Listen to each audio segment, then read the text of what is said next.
Ladies and gentlemen, welcome back. It's time for the second semi-finals of the day here at the Cobx Masters 2018 in Hyderabad. Team Advait versus Team LOL.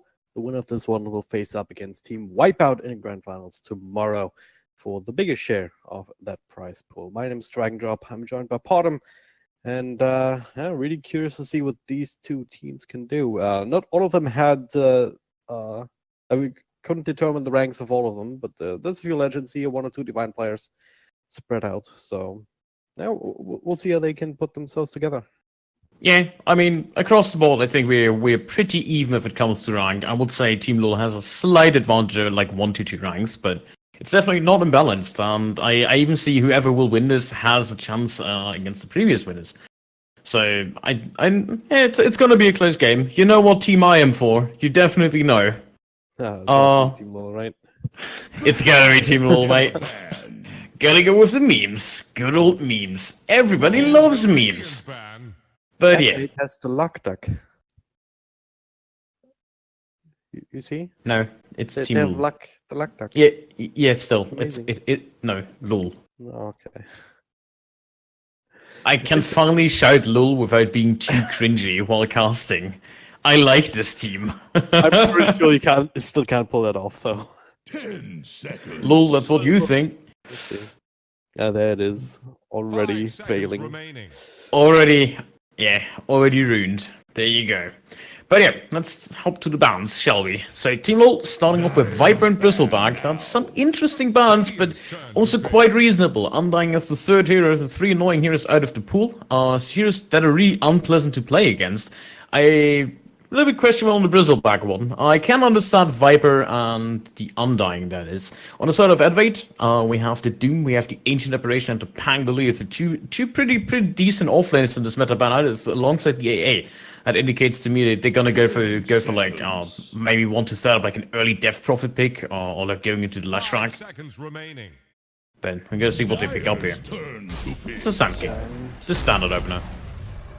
We'll tell too much of that, but yeah, I mean the Ancient Apparition ban, it's you normally don't ban that hero if you don't have some sort of plan, unless you really think it's super annoying and super strong. But it's kind of been nerfed a little bit early on, with the extra damage kind of being nerfed to only 20 extra for 3 attacks, which is not really all that great anymore. So you can still see it as some sort of counter pick to heroes like Alchemist. And most notably the Huskar, which would be quite obnoxious if they ended up going for an Oracle Huskar strat of some description. Yeah, I can definitely see the A1 coming through. However, I don't think Huskar's that good of a pick anymore already because Wind Ranger exists. If they smell this might be a Huskar strat, they just move the Wind Ranger to the core position and then they have a perfect answer for that coming into the mid game. Huskar is just absolutely terrible against Wind Ranger. Yep. That's probably one of the best counters there is. Straight up physical damage. Yeah, and that free evasion too, so you can dodge a whole lot of that, a whole lot of these burning spears, which make Huskar get kills even after you are somehow able to kill him off first. Because outside of that, I mean, it actually takes a while for the Windrunner to get that physical damage in because of the high damage reduction and the early levels of the focus fire. Radiant's turn to pick. So until you get an axe, it's still somewhat manageable, especially if you have the Oracle. It's it just says no to all of that anyway. I like this Warlock pickup by Team LoL. They not only have like one of the strongest supports with big teamfight available, also great hero cancelling at the epicenter from Team Advait, but they also deny a pick away on the position 5 that can get dangerous for the Wind Ranger. So this indicates to me they want to run that offlane Wind Ranger. Sand King already imposed. There's not many heroes left that would fit. Like Bane, yes, technically, but Bane is gonna fall victim whenever there's a Fiend's Grip. He's gonna get Warlock down.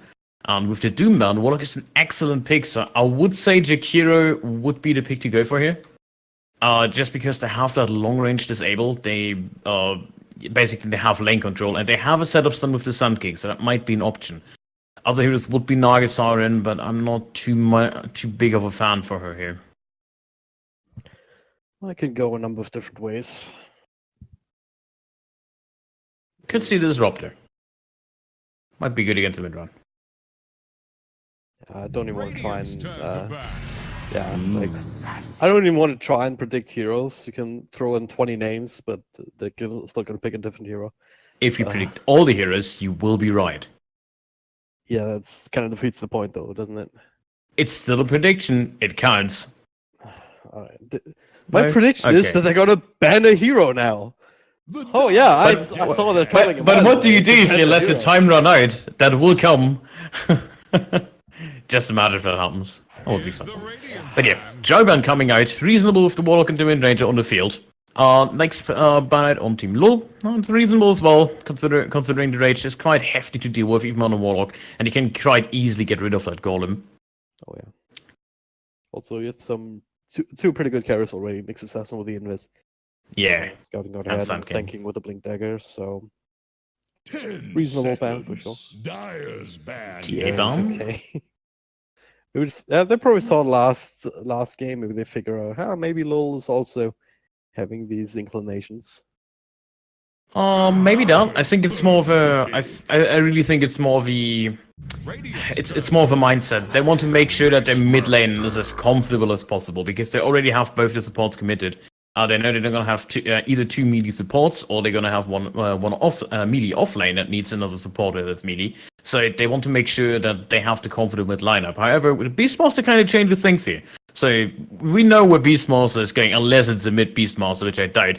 Meaning it's probably positioned for Wind Ranger or it's the mid Wind Ranger. It gives them another flex pick. Like Beastmaster, in the case of emergency, can still go for the mid, but just flexing the Wind Ranger, allowing her to go in multiple positions, kind of forces out the support pick from Advait now. They need to make sure that the support pick is not only good against Beastmaster and Wind Ranger, and these two heroes completely function quite differently. I'd almost like to see just a Scarf Mage here. That's the Death Prophet. Okay. That probably means fast mid lanes are concerned. It's one of the safest ones, very hard to gank. Yeah, and against Wind Ranger, she can feel something. It's not the worst lane. Still struggle a little bit with physical harass, and the magic burst damage from Power Shot is hard to deal with. But you should not fall victim with two good stuns on your team already. You should not get ganked by a Warlock. That will not happen. Radiant's turn to pick. Juggernaut, so more heals coming in. That's interesting. 2 stuns already. It's also to be concerned with Nyx Assassin. He can scout it to Jug quite efficiently. A bit questioning the balance on Team. LoL. First of all, they went with Faceless Void ban, even though they knew AA is out of the question. What wouldn't have been that good of a pick for Advait? I can understand a little bit more of Juggernaut, but you would have had a Beastmaster and a Warlock to deal with him. So I think they could have let that allowed through. Same with the Lifestealer, might have been a pickup for them themselves, having not only the Rage against Sun King, Nyx Assassin, but also having the Vessel already for with the Beastmaster on the field. It's Dire get a ban. quite a nice. It I mean, is- Juggernaut is up against Sanking, Nyx Assassin. Juggernaut is pretty damn good because you can run down Nyx, burst him down without really having to worry about that's by Carapace slowing you and bringing you down essentially. True. It's the same story with the Lifestealer, I think. But hey, maybe it's just personal preference. Maybe they just want to jug more. But Naga kind of pick is something to be concerned with because I think this is a Nyx core. I don't think Sun King is going to take that offlane position, and they already have like that 3 heavy melee supportish heroes with control spells plus DP. So wise ban from Team LoL, banning out the Terrorblade, making sure there's not that one protective hero they can play around in Advait. Medusa and CK would come to mind. 5 seconds How remaining. about the Morphling? It's a Seems like tough a- sell Is it with Wind Ranger. Wind Ranger Beastmaster, lots of lockdown. Beastmaster can build in that Shadowblade, and you have like easy lockdown even with the Medusa. Called it. But yeah, That same knockdown is also gonna work well against the Medusa, especially if if you really want, you can also get Diffusal Blade on Windrunner, have that extra mana button to yeah. work with. I think that's a valid point. Diffusal Blade is an option for not only Wind, also for the Juggernaut. You have a Tinker Knight to work with as well, and the Beastmaster it's quite hard to deal with for Medusa. So I wonder if they're gonna put the Death Prophet in the safe lane. It looks likely because Tinker Death Prophet is a lineup that favors the Tinker just a little bit because Death Prophet doesn't aggressively hunt him down. Medusa, however, the moment like you don't rely like both heroes, Death Prophet and Medusa don't rely on physical damage to get those last hits, so the laser isn't as effective. Yeah, I mean, the snake can be a little bit harder to use for just last hitting, but it's certainly going to be a very valuable harass tool that a Tinker certainly has to look out for. So, and yeah, overall, as a result, Medusa should be able to just dominate the lane, just stay far enough away from the Tinker. You still pick the Tinker into a Nyx Assassin, into a Sanking with a Blink, into Naga Siren who can catch you potentially out of position with a Song. This is not the easiest Tinker game by any means. Not the easiest, but I still understand the pick. They need that late game bridge. So there is a timing, or a very specific timing, where your Jug and your Beastmaster, as well as your Wind, doing a lot of work, but Tinker isn't online yet. However, they kind of fall off in like the mid game when the first counter items come out. When Wind Ranger can no longer solo kill one, same applies to the Beastmaster. When Juggernaut can't reliably solo fight anyone, and they have to go for team fights. So this is where the Tinker comes in. He can keep the waves pushed out, and yes, there's a lot of catch for him, but he will reach that point where he just is the space maker for the team. And in a really late game, even against the Medusa, I think if Team Law has the proper itemization and they keep up with the pace, they can even beat the Medusa in the late. At that point, it's going to come down to whether you can jump on the Medusa, burst down, and get rid of the mana before she can start turning around, before she gets some extra help. But it's definitely way too early to call right now, as we see the game starting out. Naga Siren getting a couple of right clicks in here, so you try to go in to steal the bounty rune. Yeah, and as predicted, Nyx Assassin on the offlane. I think he's still gonna do great. Like, he can fairly much ignore the Warlock until the Warlock has enough levels, because he has that immense base region. Also 3 mangoes, just saying. 7 health region. Balance and all things. He out-heals or out-regions the Shadow Word. That's just the way it is for some heroes. Down bottom though, that's a little more interesting. The Shackle level 1 actually saving him there, but without the Wind Run. He almost gets right-clicked down by these 2 supports. That's highly unusual. Usually you would see the Wind Run just for the trading potential, but I guess against the Naga Siren and the Sun King you don't need it as much. Well, back to Diver, he almost died. That was a double Shackle he would have probably been caught up with. He might still drop now with a Burst Strike, followed with the net. A couple extra right-clicks here, and there it is. Wind Run would have come in very handy there. Yeah, kinda true. No Shackle this time to save him, but I don't know. Maybe it's a tactical decision. The Beastmaster's still farming, and Beastmaster's gonna have a comfortable time, even if the Wind Ranger dies a little bit on the bottom lane.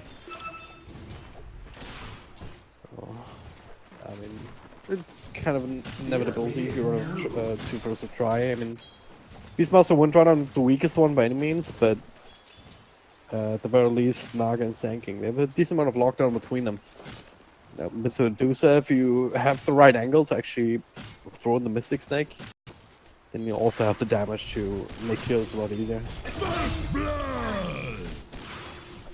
Yeah, I think you're right. The Trial lane is pretty potent on the side, but if it keeps being a stalemate and no team gets the definite advantage in this laning phase, I think Team LoL just benefits way more from that. And I'm doing a little bit of beefing up here. The Ensnare, the Afterburst Strike follow up here. Wind Run has been waited out, and there we go, a couple extra right clicks. We have another Wind Run in only a couple of seconds, and we'll be able to get it off just in time. Not for the likes of you. Now, So much damage. he's not able to right click freely away to Medusa, we'll just ignore them for the time being. Oh, he's out of mana, can't even throw a Mystic Snake. Pinned. Yeah, just denying any potential kill. Shackle. Yeah, we usually see it completely ignored. Like going like 0-4-4 build even sometimes. The stutter just isn't as good since you can move in your focus fire. And just you continue continuously. That's attack continuously, sorry. That's just where the Shackle kind of fell off. Well, bottom lane continues to develop here. They're getting a few experience points here and there. They're also up against tri lanes, so they're keeping up with the heroes on the other side. Up top, Nick Stetson still able to hold on to all the mangoes though, so he can certainly stay in the XP range. But Despair, pretty good job so far in the United Department, 20 and 12. Yeah, true. He's sitting on level 3 on the Nyx Assassin now. Warlock did decide to pick up the Orb of Venom. However, against Nyx Assassin, it's almost useless. Level 3 for Nyx Assassin at 4 minutes, that's not bad. Yes, the Jug has absolute free farm and there's nothing they can do about it. They would have to rotate at least, yeah, they probably have to rotate both supports away from Medusa. That's not their focus. They're okay with letting this Juggernaut get some early farm. He most likely will go into the Battle Fury anyways. I think a Beastmaster here. Burst Strike available just a little bit later. Medusa walking in, Mystic Snake at the ready in another second, but a little bit too fast already with boots available on Beastmaster.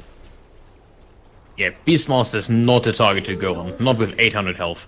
If you want to kill somebody, it's the Wind Ranger. Even though she has a magic stick, if you manage to lock her down and she presses the Wind Run while she's rated, or like shortly before, then you just straight up kill her. There's no escape after that. I don't think so. Well, at least did enough to throw send the Beastmaster back in my comb with that Mystic Snake connecting. Wants the later bounces, so perhaps set up for the Wind Run if they are looking for this wraparound play, but Wild FNG playing defensively enough that you should not be caught out. I like what Tinker's doing in mid mid. lane now, yeah. Yeah. 4 has been pushed back to the fountain as well. Tinker 19 and 11 to 13 and 5, so he's starting making good use of that laser right now. And he's still undecided what he wants to do. He still has 2 skill points in the mag. Hasn't decided to level up anything yet. He could go for the laser or missile level 3. I think you just go burst build here. Just max out the missiles, try to do as much damage as possible. He's already pretty good zoning out the Death Prophet on the lane. He's leading by far. By that same token, if you're already winning the lane like this, you might as well get these points in the march. You can start transition that into even more farm.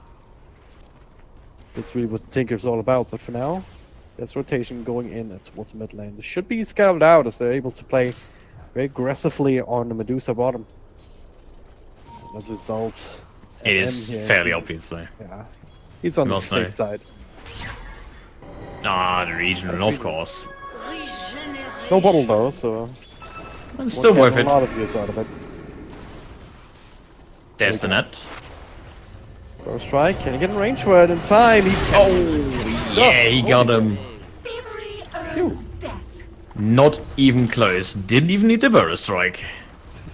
Good reaction though. He saw the net and like he TP'd mid animation almost, like as soon as it hit. I was out of vision as well. Windows going to take some of the experience, which she desperately needs. Like she's level 5 at 6 minutes on a support Wind Ranger. Beastmaster's sitting level 4, so their offlane has a phenomenal hero level lead. It just if you take a look at the graph, level 5 on 2 of the heroes, 1 level 6. Well, I'm looking at the Beastmaster as they try and go on it again. Changing the stuns, a little bit extra burst, and this time it will be enough. Despite the lane ward. Ah yeah, good point. I mean, they came from behind, so this lane ward would hardly see them. Yeah, but kinda, I like this lane ward a lot. It gave them so much info when Tinker was being ganked. They still managed, or the Tinker still died though. Oh, that's a solo kill. That wasn't an Omni Slash. That was just Blade Fury with Warlock. Okay. Face moves. This is pretty easy at times if you have that move speed advantage. And again, as we're talking about in draft, and Spike Carapace does not help you in that situation in any way, shape, or form. We continue in the bottom. Next assassin straight back up top, trying to secure some more levels, but gotta be careful not to have the same thing happen to him again. 2 mangoes being eaten. Try to go for the Omni Slash, but might still be able to get it, but there's Can't no find. A good play by Nyx. All he needs is like level 5, and then he can rely like he needs to wait his time. Oh god, that crit. No. There we go. Well played. That was so good toggling the aggro. He forced him into the trees, so he loses the entire vision, and he knows that it's not going to bounce to creeps, because that's the worst case scenario. You use your first Omni Slash, that's a lot of mana expended, and it just bounces to creeps. So, really well done by Despair.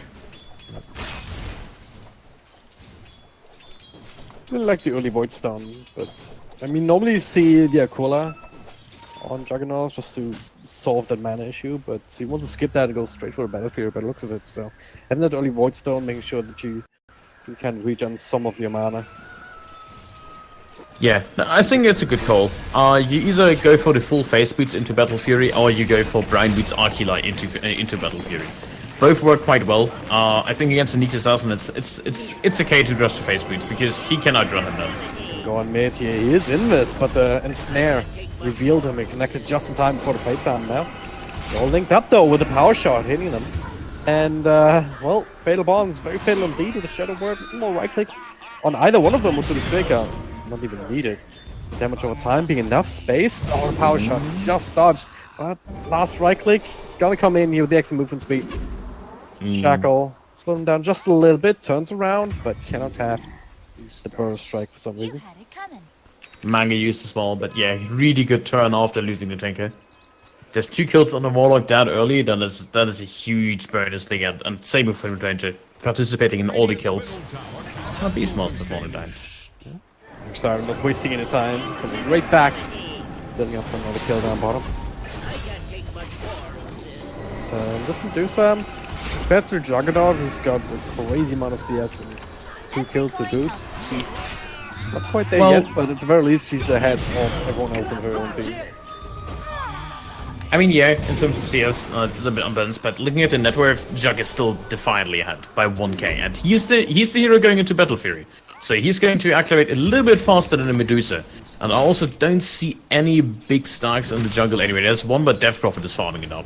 So they don't have that comic mechanic, and they're not dire, so they don't have that triangle to farm with.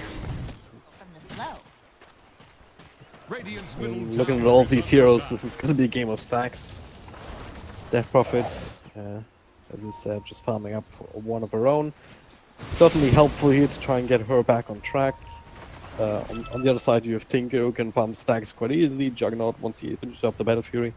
Similar situation, and do so with the split shot. Once a couple of extra points come into that, once actually not going for the Mask of Madness right now, so will not have that extra attack speed to work with. For now, they're just holding their own. I mean, overall, it's still just a 2k advantage, but this might change once the Tinker finishes off these routes of travels. Yeah, he's definitely gonna do, like, he has the triangle at his advantage. And they purposely took the Dire, they took the bullet, taking second pick as well as Dire. This is precisely the reason they did in the draft. Team Lul had the first pick, they won the coin flip, they went for the Tinker with the triangle, and he farms really fast in that triangle. It's still pretty strong. That's 3 camps you farm at once and you're right next to the shrine. You don't really kill Ancients, though. Yeah, true. Not really. The small ones, you get them. Yeah, but ultimate down bottom, Medusa trying to catch somebody, but they'll chase all of them away. That's the only thing that really does without some sort of start. Check off the mark, but power shot will be dodged still, though. Enough space and time for the Beast So much Monsters. damage. One straight at him with these face boots, and same time up top. Well, we've seen that dance before. Despair just running him down. Omni Slash as well has been used. Was that a Blade Dance reference? Nice. He critted him to death. That was a really good drag drop. I appreciated that joke. What I intended, because he didn't crit, he just used the spells. But sure. Well, If it he makes had you one happy, crit. then, yeah. It makes me really happy. But yeah. So, that's a little bit questionable on the Wind Ranger still. Completely skipping out on the Focus Fire. I think it's one of the strongest spells to pick up, even on the support. Even without any farm and Arcane Boots, actually. I still think Focus Fire is worth it. There's also that would disagree. Okay. Like, having more points up in Shackle is... Wind Run, that is what I would question. Just having the extra duration, probably good against the Ensnare and everything, that having it through the lockdown. Speaking of Ensnare, maybe popping the Epicenter here, trying to walk up against the Tinker, who's staying alive for a long time here, especially with the Warlock dropping that golem. Luck. Let's get the ultimate off here, and no TP. Instead, he just stops it here as they turn things around on 4. Power shot off the mark again. Well played, Big actually. mistake. Now, There's a Raw available. Raw, yeah, coming in now, but already with Spirit Siphon. That profit will be fine, and they can turn us around here. Rocket, if he hits the stun, he does not, but he does hit the mana burn. And another ensnares Luckdark. He's not even done yet.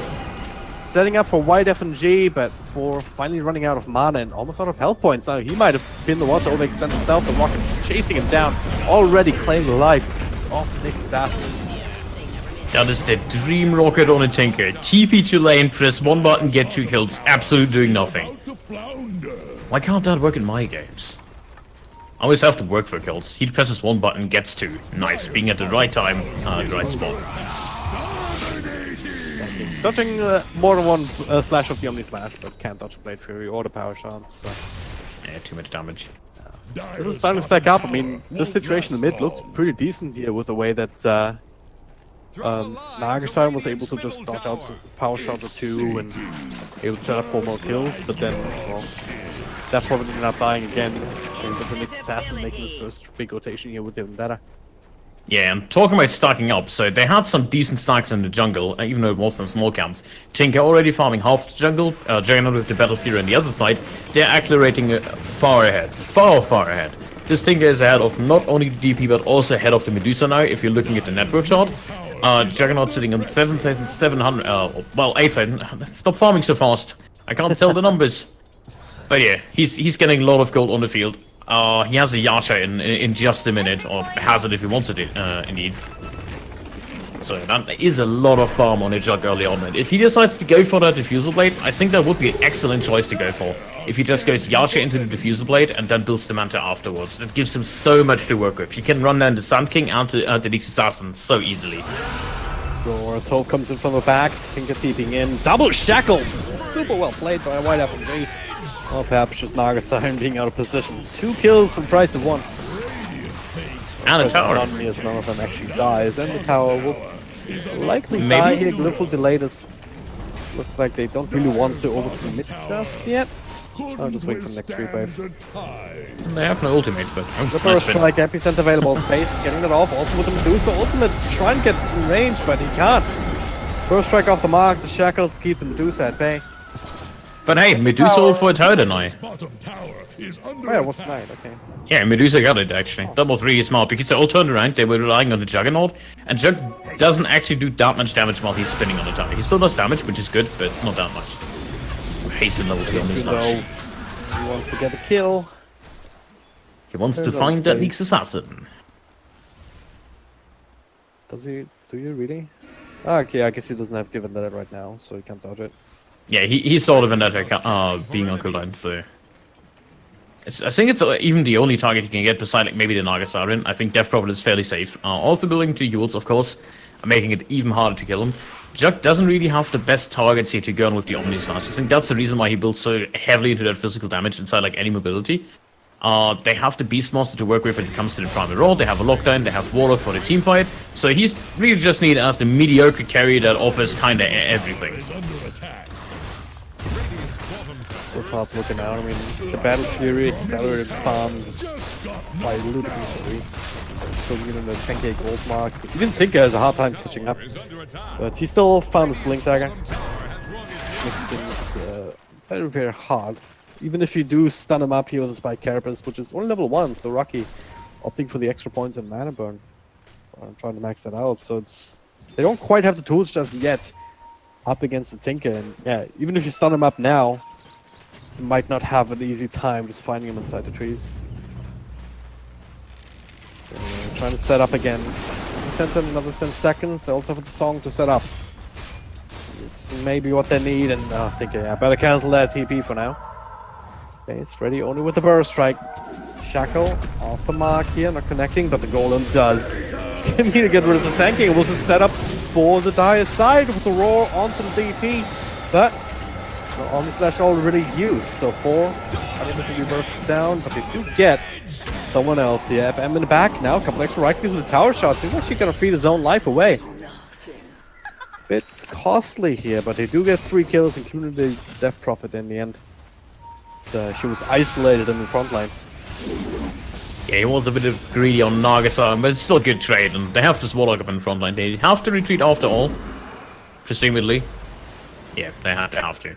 It's Mask Atlas too, so she can still dish out a good amount of damage, even with only 2 points in a split shot. But well, they have a healing ward. I was about to talk about that. They have so much sustain. They have this Jug gets buffed up by Shadow Word. He has the healing ward, of course, from himself. He has the Beastmaster aura as well as the Medallion. And they have good mana sustain from the Wind Rangers, having those Arcane Boots come in handy after all. They have lots of ways to just buff up this Juggernaut, and like he doesn't have to worry about any protective items. He has so much heal in his team. The only thing they don't have is a creep wave.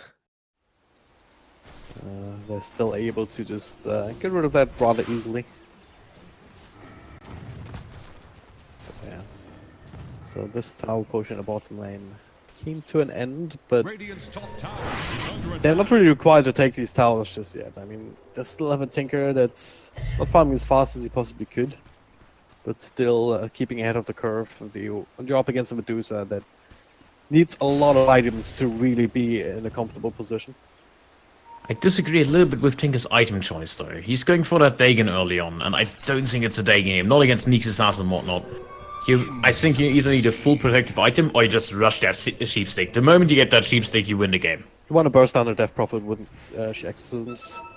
That's the main issue. That's the main damage source right now, beyond the epicenter, I guess, which is still level 1, so it's kind of mediocre. So if they don't just get stunned up by the Stone Gaze, then this is really the only thing they have to worry about. And Tinker, Dagon, you could argue that Aghanim Scepter would do a similar job, but Dagon just adds on top of the single target laser and rocket and whatnot. So I can certainly get behind that. I would have gone for either the Aetherlands into the Aghanims or just straight up Aghanims. I feel like it still offers more some protection as well. Alright, and the star ready for the Jug. So DP silence not going to be too much of an issue anymore. They're slowly just starting to take control of more and more of the map. No one's down farming down bottom now. Okay. The illusions we need to take care of. Good power shot here, doing so much damage. As Lockdock is not quite dead just yet. The illusions might be able to finish him off actually if they do catch up, but so far he's able to just walk it off. Rocky still in this fight. Just started to Tinker. This is a really good kill. If they can get it, he's still alive. With just a extra bit of Spirit Siphon damage there it is. Finally, with a Grid Swarm before another Shackle can come in on the shots at the same time to finish up the Medusa though. First it gets you really well right. Completely out of the trouble, but no further chase potential right now. Yeah. I'm talking about trouble. You're right in the draft. Like, this Nyx Assassin is absolutely rolling over the Tinker now. This should not happen. Like, you should not die on a Tinker that easily if you're 10k gold ahead. And every time this Tinker dies, it's a lot of money going the way of the enemy. And Nyx Assassin, he really benefits from that. He doesn't need any items. We talked about this in earlier casts together. That Nyx Assassin is a hero that literally only needs experience. All his abilities scale so well. Any item is a bonus on him, not a requirement. Yeah, absolutely. It's gonna get even better once he has that maxed out Spike Carapace. Radiant's bottom tower. I still miss the old days where you can just run around with Nyx Assassin against any junglers, when junglers were a thing. Oh, well, they still are in pub games, but we just go for hero hunt. No, he's like a scout. There we go, initiate straight onto the Death Prophet. Rocky's there, the ultimate defensive song just in time for... Not linked up with any other hero, so unless there's a power shot snipe or FM blinking across like a madman, we will be fine. Good defensive use there, but it still doesn't stop this push. Radiant's bottom tower. No Sun King Blink Dagger just yet, so they only have a Boulder Strike. No, they don't. Well, they had. They get Tranquils, right? They still get Tranquils, don't worry. But yeah, this is a pretty hefty high ground siege. We talked about it. There's healing wall together with the Shadow Word, infinite heal for Jug. Trying to bait out a few extra spells here on the defense side. Poking away at the tower, but there's one thing that Team Advait still have is some decent amount of high ground defense, but the Spectre doesn't even care. He gets rooted up, he just wants to hit the tower, the silence, slamming onto the Beastmaster before the rock can come out. He'll be bursted down. But they instantly get rid of the golem. They do indeed. Stone Gaze used for that defense, but still be enough to send it back. I mean, it is. Start to walk away. Access is amount to Stone Gaze, but that's well worth if you preserve your tier 3 tower, especially against such a combination. There was really not much going on. Like we had a Fatal Bonds on 5 heroes actually, but Death Prophet was the main damage taker, and she just ulted up and was absolutely fine. So nobody took really damage, and the golem was burst down by Medusa instantly. Really well set up. Question is, can they do anything with that? Can they just re-establish some sort of mouth control? Because that's really what it's going to have to come down to. They have to still find a way to catch up to the Juggernaut in front. Location. And it's good catching out Windrunner in this room. Be stalking for a kill or two. Oh, not alone though, and there's some sentries around, so he has to be really careful. I think he knows that. He saw the deboarding attempts. Oh, they missed the burst strike. Slightly mistimed or misplaced with the Yule Scepter setup. And they're dangerously fast split right now on Lul. And Suns comes out. They have the sentry down, so the Shadowblade War initiation. It's not happening. Thinking he has a blink dagger there, the Beastmaster finally dies, but not quite a switch just yet. I'll try for smoke play anyway, but guess what? It's a 1+7 dewarded. Joke's on you. Every coin helps. Yeah, they also had another ward just placed up here on the top lane, which is just outside the sentry range. Beast. Smart money. This is not the kind of initiation that they really want. Nah, it's too late. Warlock already in position, even though without the golem. 40 seconds, but just having the Fatal Bonds with like any hero, like Beastmaster Roar into Fatal Bonds, and if that hero takes damage, your team just gets so harshly disabled. Same with Tinker, like just having the rocket or the heat-seeking, the heat-seeking missile as well as the laser spam is just so good with the Dagon, I think. I haven't thought about it actually. Yeah, like Dagon with the Warlock is actually quite a force to be reckoned with. With the Fatal Bonds? Yeah. I mean, would be better if you had Axe and you bounce laser across 4 targets that have Fatal Bond. True. So, or Well, rockets. how many lasers is that? Double damage. That's a Alright, lot double of... damage rune. Hello, Roshan. No minus. Oh, actually, no, they do have the medallion. If he wants to actually apply it, come on, Hope. Hope! He needs that armor, mate. Disappoint me. Come on, man. Just click the button. Just one. Oh my god, he's doing it. Roshan could be dead already. Not efficient. We both do not approve. This is drop rage. A very real drop rage moment right now.